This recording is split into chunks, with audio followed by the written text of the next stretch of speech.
I mean? It's an amazing job. You've all done a great job. Proud of you. Mr. President, Mr. Governor, what's the message to Governor Gavin Newsom inside of this facility? Well, the first thing you should do is come here and learn something, because they don't do this. They don't know. They wouldn't know where to begin, and if they did, it would cost them 100 times more. So I would say he should call the governor and Christie, and I'm sure you'd give him because his state is a disaster, and he doesn't do this. Well, they have the original Alcatraz, so you guys could approve him being able to set one of these up over there. I'm sure the secretary would be happy to do that and provide. So my sense is he's probably not going to bite on that, but I don't know that they'd be able to come in at cost because they tried to do this high-speed rail. They spent like 150 billion, no tracks. We've got a privately funded rail in Florida from Miami to Orlando. It costs the taxpayers zero, and it's very successful. So it's just a much different approach between states. We're not going to let him get anywhere near Alcatraz. It'll cost 100 times more than they thought. Now, he ought to come here and study this because he could learn a lot. Yes? Tomorrow. Hopefully tomorrow, within the next 24 They have the hours. doctors, they have all the professionals. There's going to be a security sweep because there have been civilians here, so they will sweep this multiple times to make sure there's nothing can be used as weapons or any contraband. And then once that's cleared, then they'll do. So it's really up to Secretary. I know's got people in the queue, and so they'll be ready to receive. I think our viewers at home should know that this is air-conditioned facility. Yes, so it is. if any of the news claims are keeping it out in the hot humid South Florida, that is It's air conditioned. It feels good in here, to be honest. Hey, Yep. Biden wanted me in here, okay? He wanted me. It didn't work out that way, but he wanted me in here. Well, a lot of things, and they're both telling me that these people come in here, they want to go home. And they want to go home, so we immediately send them home, where it's appropriate. Now, if somebody's a real killer, we don't send them anywhere. We put them in a maximum security. Look, what we inherited from this guy, this incompetent man, and his administration, which wasn't incompetent, it was radical left, lunatic, communist, whatever you want to say. I know most of them. What we inherited should never, ever be forgotten. What they've made us do. This is all because of an open border policy where 25 million people flowed in. From all over the world, from prisons, from all over the world they flowed in. For no reason whatsoever. We had, when I left, we had a very powerful border. We had no problem. He opened it up. Day one, he just opened the border. People couldn't believe it. They were standing there. What are they doing? They said, go in.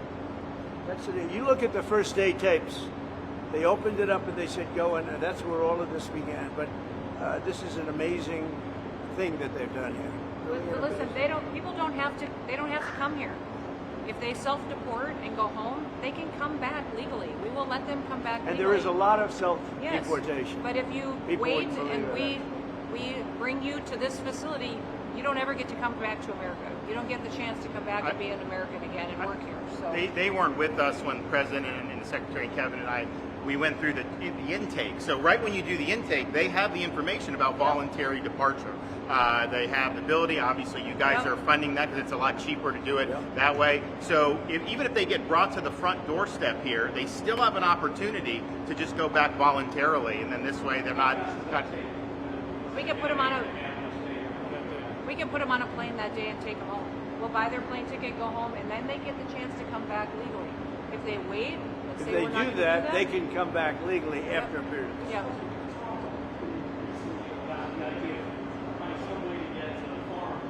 Yeah.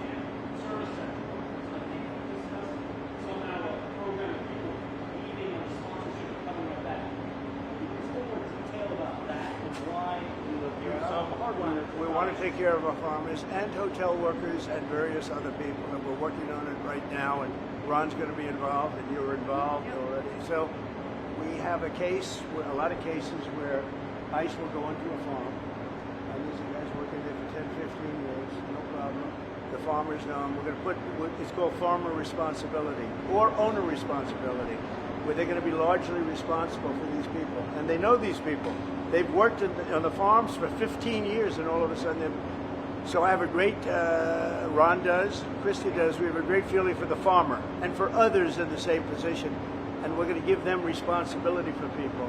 And we're going to have a system of signing them up so they don't have to go. They can be here legally. They can pay taxes and everything else. They're not getting citizenship, but they get other things. And the farmers need them to do the work. Without those people, you're not going to be able to run your farm. I didn't notice that. I didn't notice that. Yet you stand here now as partners on the Senate. How would you describe the relationship and what future does I would say it's a 10. I think it's a 10.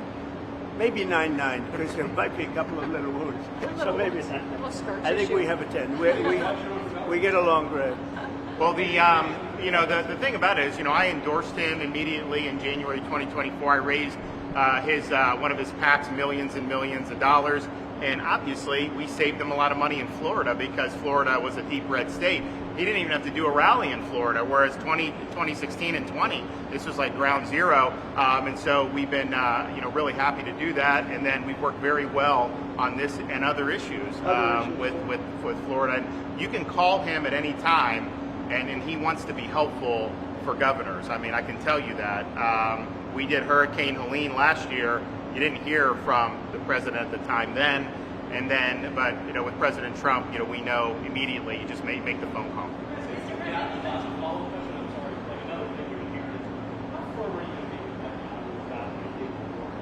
Very fun, very fun. But he wants it too.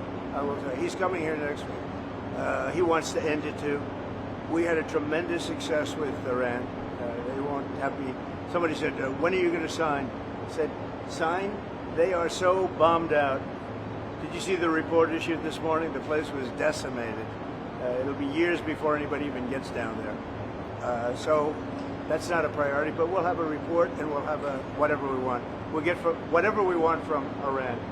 And I think, and I hope they want to have a good country. They have massive sanctions right now, biting sanctions. It's going to be very hard for them to do anything with those sanctions. And I look forward to maybe there'll be a time when we get along with them and they can rebuild their country. Well, he wants to. I can tell you, he wants to, and I think we'll have it. I think we'll have a deal next week. That's what I think. President, do you intend to announce your pick for successor to Jay Powell earlier than say, or as early as say this summer or this fall? Will I do something about who it's going to be? Yes. I don't know. Hey, he'd be a good candidate. There you go. You might do that. She'd be a good candidate too. Anybody would be better than Jay Powell. No, he's causing us a fortune because he keeps the rate way up. I think it's Trump derangement syndrome personally, but we have a very strong country. We're the strongest country. Look, our country right now is at a level that we haven't seen for 40, 50 years. What we're doing now is nobody's seen anything like it. I told you, I was in the Middle East. The King of Saudi Arabia said to me very strongly, he said, "You know what? A year ago you had a dead country. Now you have the hottest country in the world." We do. We have the hottest country in the world. Thank you very much, everybody. We'll be seeing it over the next couple of years. Also, those type of industries. Will Kilmore or Breno Garcia be the first inmate here?